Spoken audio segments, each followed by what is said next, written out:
Hello guys, welcome to the video.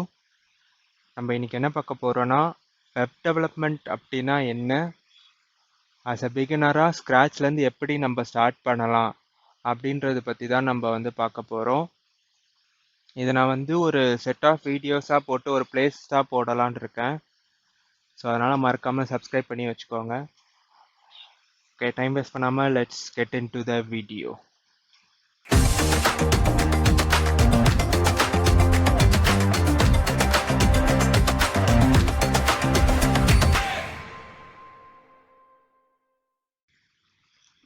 Okay, so web development அப்படின்னா என்ன?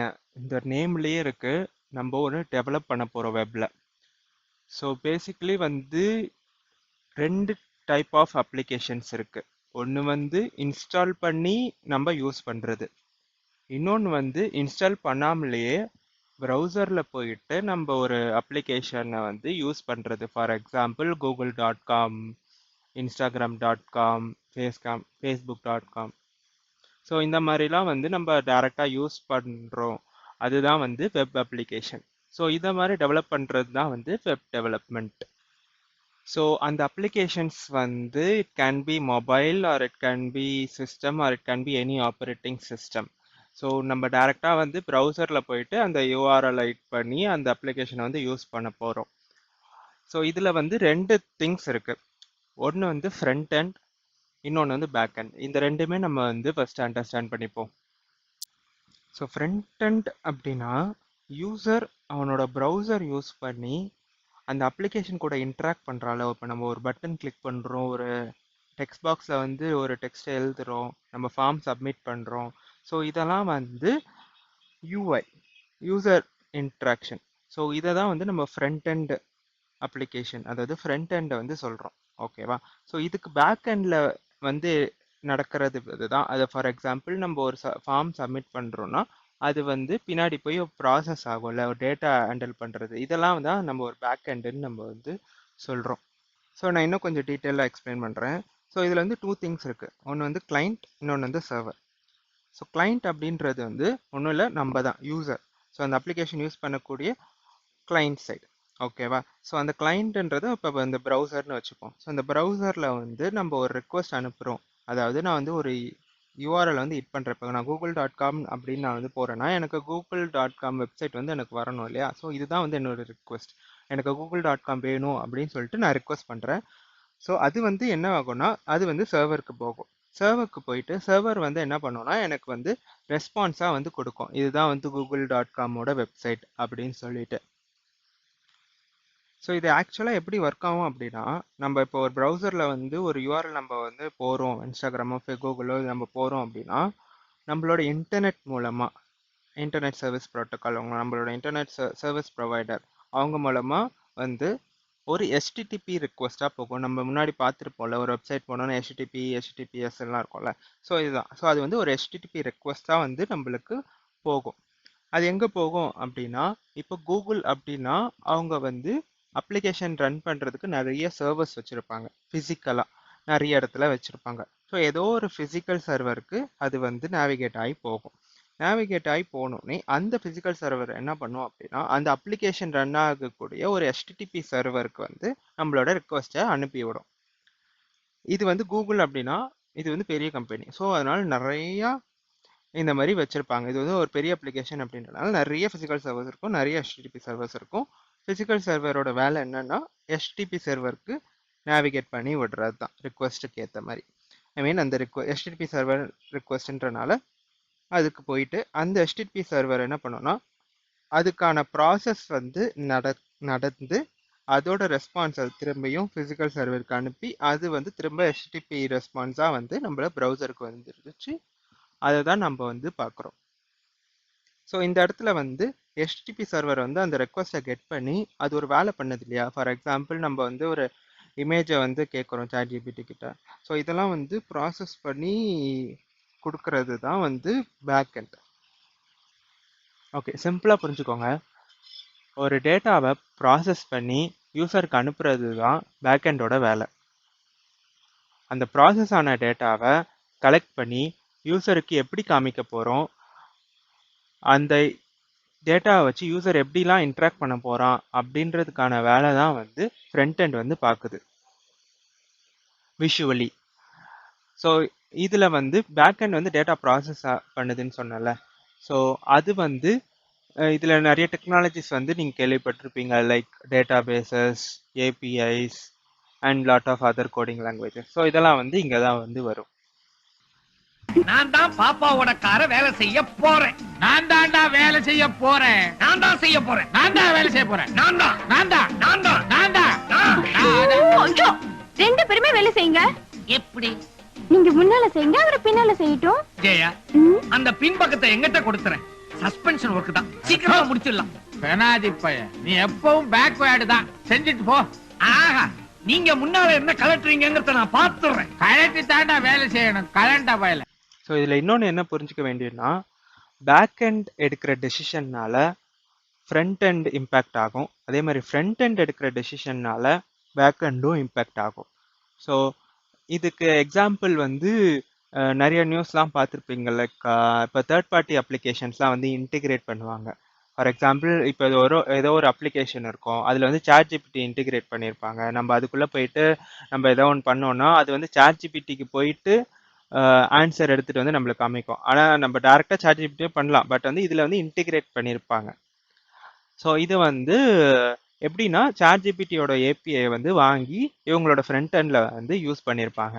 So நாளைக்கு chat ஜிபிடியோட API வந்து ஏதாவது சேஞ்ச் பண்ணுறாங்கன்னா இவங்க ஃப்ரண்ட் எண்டு அதுக்கேற்ற மாதிரி சேஞ்ச் பண்ண வேண்டிய சுச்சுவேஷன் வந்து வரும். அதே தான் goes for front end. Front எண்டில் ஏதோ ஒன்று பண்ணனால பேக் எண்டில் டேட்டாவை சம்திங் மாற்றுற மாதிரி கூட இஷ்யூஸ் வந்து வரலாம். ஓகே, ஸோ இப்போ பேக் எண்ட் வந்து உள்ளே போவேன்னா ஃப்ரண்ட் எண்ட் தான் நம்மளோட ஃபர்ஸ்ட் ஃபோக்கஸ். ஸோ இதில் வந்து ஒரு திங் அண்டர்ஸ்டாண்ட் பண்ணிக்கணும், விச் இஸ் நம்மளோட HTTP ரிக்வஸ்ட் வந்து ஃபிசிக்கல் சர்வருக்கு போகுது இல்லையா. இந்த மாதிரி நிறைய ஃபிசிக்கல் சர்வர் இருக்கும். எந்த சர்வருக்கு போகணும்னு அதுக்கு எப்படி தெரியும் அப்படின்னா, நம்ம ஒரு ஃபிசிக்கல் சர்வர்ஸுக்கும் நம்ம அனுப்புகிற ரெக்வஸ்ட் வந்து ஐபி அட்ரஸ் பேஸ் பண்ணி தான் போகும். ஸோ ஐபி அட்ரஸ் அப்படின்னா என்ன அப்படின்னா, ஒரு சர்வர் ஒரு system. So server is nothing but systems இல்லையா. ஸோ சிஸ்டம் அப்படின்ற போது ஒரு சிஸ்டமுக்கும் ஒரு ஐடென்டிஃபிகேஷன் இருக்கும். நம்மளுக்குலாம் எப்படி அட்ரஸ் வந்து இருக்கோ அந்த மாதிரி சிஸ்டமுக்கும் ஒரு அட்ரஸ் இருக்கும். அதுதான் வந்து ஐபி அட்ரஸ்ன்னு சொல்லுவோம். ஸோ இது வந்து ஒன் ஆஃப் த கூகுளோட ஐபி அட்ரஸ். ஸோ இதை நான் வந்து ஹிட் பண்ணேன் அப்படின்னா இது வந்து google.comக்கு தான் போகும் ஸ்டில். ஓகே, நான் டேரெக்டாக google.com போகாமலேயே நான் வந்து இந்த ஐபி அட்ரஸ் மூலமாக என்னால் யூஸ் பண்ணி பார்க்க முடியும். ஸோ இதனால் என்ன பண்ணுதுன்னா, நான் மென்ஷன் பண்ண ஐபி அட்ரஸுக்கு வந்து இந்த ரிக்வஸ்ட் வந்து நேவிகேட் ஆகி போயிருக்கு.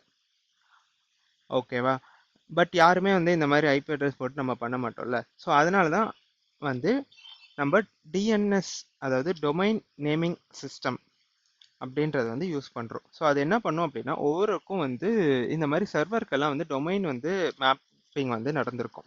So it's a separate topic. So டொமைனை வச்சு அந்த டொமைன் என்ன பண்ணோம்னா, அந்த டொமைனுக்கு அசைன் ஆகிருக்க ஃபிசிக்கல் சர்வருக்கு வந்து இது நேவிகேட் பண்ணி விடும். ஸோ நம்ம அந்த டொமைன் மட்டும் டைப் பண்ணாமலே போதும், ஐபி அட்ரஸ்லாம் வந்து டைப் பண்ணணும்னு அவசியம் இல்லை. இப்போ இந்த ஐபி அட்ரஸ் பக்கத்தில் ஒரு நம்பர் இருக்கு இல்லையா, ஸோ அதுதான் நம்ம வந்து போர்ட்டுன்னு சொல்லுவோம். ஸோ போர்ட்டோட வேலை என்னென்ன அப்படின்னா, அந்த சர்வருக்கு வந்து இந்த கைண்ட் ஆஃப் ரிக்வஸ்ட் வந்து எந்த இடத்துக்கு போகணும் அப்படின்றது தான் வந்து சொல்கிறதுக்கான ஒரு ஃபார்வர்டிங் டெக்னிக் தான் வந்து இந்த போர்ட். ஸோ இப்போ வந்து கூகுளோட ஃபிசிக்கல் சர்வருக்கு வந்து நம்மளோட ரிக்வஸ்ட் வந்தோடனே அந்த ஃபிசிக்கல் சர்வர் வந்து நிறையா HTTP சர்வரை வந்து ஹேண்டில் பண்ணிட்டு இருக்கும். நிறையா HTTP சர்வர் அப்படின்னா இப்போ கூகுள்ன்றது ஒரு பெரிய அப்ளிகேஷன். ஸோ அதில் வந்து நிறைய சர்வீசஸ் இருக்கும், டிஃப்ரெண்ட் கைண்ட் ஆஃப் அப்ளிகேஷன்ஸ் வந்து வச்சுருப்பாங்க. ஸோ அதனால் வந்து எந்த இதுக்கு வந்து போகணும் அப்படின்றது வந்து அதுக்கு தெரியாது. ஸோ நிறைய HTTP சர்வர் வந்து ரன்னிங்கில் இருக்கும். ஸோ ஒருத்தையும் ஐடென்டிஃபை பண்ணுறது தான் வந்து அந்த போர்ட். அப்போ நம்ம போர்ட்டோட சேர்த்து அனுப்பும் போது நம்ம ரிக்வஸ்ட் வந்து கரெக்டான HTTP சர்வருக்கு வந்து ஃபார்வர்ட் ஆகும். ஓகே, ஸோ இதுதான் வந்து டிஎன்எஸ்ஏ வந்து பார்த்துக்கோம், நம்ம எதுவும் மென்ஷன் பண்ண தேவையில்லை. ஸோ போர்ட் அப்படின்னா இன்னொரு நல்ல எக்ஸாம்பிள் என்னென்னா, இப்போ நம்ம ஒரு சிஸ்டம் வச்சுருக்கோம் அப்படின்னா, இல்லை ஒரு ஃபோன் வச்சுருக்கோம்னா அதில் வந்து நம்மளுக்கு யூஎஸ்பி போட்டிருக்கோம், HDMI போட்டிருக்கோம், டிஸ்பிளே போட்டிருக்கோம். ஸோ இந்த மாதிரிலாம் இருக்கும்ல. இந்த மாதிரி தான் வந்து நம்மளோட சர்வருக்குமே டிஃப்ரெண்ட் கைண்ட்ஸ் ஆஃப் போர்ட்ஸ் வந்து இருக்குது. ஸோ இதே மாதிரி ஒரு ஒரு போர்ட்டுக்கும் ஒரு ஒரு வேலைன்ற மாதிரி அதே மாதிரி சர்வரில் இருக்கிற ஒரு ஒரு போர்ட்டுக்கும் ஒரு ஒரு HTTP சர்வருக்கு வந்து கரெக்டான வந்து அசைன் பண்ணியிருப்பாங்க. அதுக்கேற்ற மாதிரி ஒர்க் ஆகும். ஓகே, எக்ஸ்ப்ளனேஷன் போதும். இப்போ எப்படி கோடிங் ஸ்டார்ட் பண்ணலாம் அப்படின்றது பண்ணி பார்ப்போம். ஸோ ஃபஸ்ட்டு ஓகே இதெல்லாம் வந்து எனக்கு புரிஞ்சிருச்சு. ஆனால் நான் எப்படி கோடிங் ஸ்டார்ட் பண்ணுறது எப்படி பண்ணுறது அப்படின்னு பார்த்தோன்னா, ஃபர்ஸ்ட் திங் நம்மளுக்கு தேவையானது வந்து இன்டிகிரேட்டட் டெவலப்மெண்ட் என்விரான்மெண்ட், ஐடின்னு சொல்லுவோம். ஸோ இதை யூஸ் பண்ணி தான் நம்ம வந்து கோடிங்கை வந்து பண்ண போகிறோம். ஸோ ஃபார் எக்ஸாம்பிள் நம்மளுக்கு இருக்கிற ஐடிஸ் நம்ம என்னெல்லாம் யூஸ் பண்ணலாம் அப்படின்னா, நான் வந்து விஷுவல் ஸ்டுடியோ தான் யூஸ் பண்ணி உங்களுக்கு காமிக்க போகிறேன். இதை தவிர வந்து இன்னும் நிறைய ஐடிஸ் வந்து மார்க்கெட்டில் இருக்குது. எது வேணால் உங்களுக்கு கம்ஃபர்டபுளாக இருக்கோ அதை வந்து நீங்கள் யூஸ் பண்ணிக்கலாம். நான் வந்து விஷுவல் ஸ்டுடியோ யூஸ் பண்ணுறேன். இது எப்படி நம்ம யூஸ் பண்ணுறான்னா, ஃபஸ்ட்டு கூகுள் போய்க்கோங்க. அதில் வந்து விஷுவல் ஸ்டுடியோன்னு டைப் பண்ணுங்கள். ஃபஸ்ட்டு வரும் டவுன்லோட் லிங்க்கில் போயிட்டு உங்களோட சாஃப்ட்வேர், அதாவது உங்களோட ஆப்ரேட்டிங் சிஸ்டமுக்கு ஏற்ற மாதிரி நீங்கள் வந்து கிளிக் பண்ணி டவுன்லோட் பண்ணிக்கோங்க. அப்படி இல்லைனா விஷுவல் ஸ்டுடியோட டவுன்லோட் லிங்க் வந்து டிஸ்கிரிப்ஷனில் இருக்குது. அதை கிளிக் பண்ணி டவுன்லோட் பண்ணிக்கோங்க. ஓகே, இப்போ வந்து விஷுவல் ஸ்டுடியோ இன்ஸ்டால் பண்ணக்கப்புறமா ஃபஸ்ட்டு ஒரு ஃபோல்டர் நம்ம க்ரியேட் பண்ணிக்கலாம். எங்கேயோ டெஸ்க்டாப்லேயோ இல்லை ஏதோ ஒரு ஃபோல்டரில் வந்து ஒரு ஃபோல்டர் க்ரியேட் பண்ணிக்கோங்க. மை ஃபஸ்ட்டு வெப்சைட் அப்படின்னு போட்டுக்கிறேன். ஸோ இந்த ஃபோல்டரை வந்து இப்போ நான் விஷுவல் ஸ்டுடியோவில் ஓப்பன் பண்ணிக்கிறேன். இதில் வந்து ஓப்பன் ஃபோல்டர் அப்படின்னு சொல்லிட்டு ஒரு ஆப்ஷன் இருக்கும். அதை கிளிக் பண்ணி டெஸ்க்டாப்பில் போயிட்டு நான் வந்து என்னோட மை ஃபர்ஸ்ட் வெப்சைட் ஃபோல்டரை யூஸ் பண்ணிக்கிறேன். ட்ரஸ்ட் கேட்டுச்சுன்னா ட்ரஸ்ட் கொடுத்துக்கோங்க. ஸோ இந்த இடத்துல வந்து இங்கே ஒரு நியூ ஃபைல் வந்து ஒன்று க்ரியேட் பண்ணிக்கிறேன். index.html அப்படின்னு சொல்லிட்டு. ஸோ இதில் வந்து நான் என்ன பண்ணிக்கிறேன்னா, ஃபஸ்ட்டு ஒரு எக்ஸ்க்ளமேஷன் மார்க் போட்டோன்னே எனக்கு வந்து சஜஷன்ஸ் காட்டுது. ஸோ இதில் வந்து ஃபஸ்ட்டு சஜஷன்ஸில் வந்து கிளிக் பண்ணுவோம். ஓகே, ஸோ இதை நம்ம பார்க்குறதுக்கு முன்னாடி நம்ம எக்ஸ்டென்ஷன்ஸ் சொல்லிட்டு ஒரு ஆப்ஷன் இருக்கும் லெஃப்ட் சைடில் மெனுவில். எக்ஸ்டென்ஷன்ஸ் போயிட்டு இதில் வந்து லைவ் சர்வர் அப்படின்னு சொல்லிட்டு நம்ம டைப் பண்ணிக்கலாம். இதில் வந்து ஃபஸ்ட்டு ஒன்று வரும். ஸோ இதுதான் வந்து இன்ஸ்டால் பண்ணணும். ஓகே, இதை இன்ஸ்டால் பண்ணக்கப்புறமா நம்ம இப்போ பேக் டு அவர் HTML. இதில் வந்து கீழே வந்து கோ லைவ் அப்படின்னு சொல்லிட்டு ஒரு ஆப்ஷன் இருக்கும். அதை நம்ம கிளிக் பண்ணிக்கலாம். கிளிக் பண்ணால் எனக்கு வந்து இந்த டேப் வந்து இதில் ஓப்பன் ஆகிடுச்சு. இப்போ நான் வந்து சைட் பை சைடு வச்சுக்கிறேன். ஸோ இங்கே நான் அப்டேட் பண்ணேன்னா எனக்கு ரைட் சைடில் உடனே அப்டேட் ஆகிடும். இப்போ நம்மளுக்கு வெறும் எம்டியாக தான் வந்திருக்கு. நான் வந்து ஒரு H1 போட்டு this is my first website wow அப்படின்னு போட்டுக்கிறேன். ஸோ இப்போ பார்த்தோன்னா வந்துருச்சு. ஸோ நம்மளோட ஃபர்ஸ்ட் வெப்சைட் வந்துருச்சு.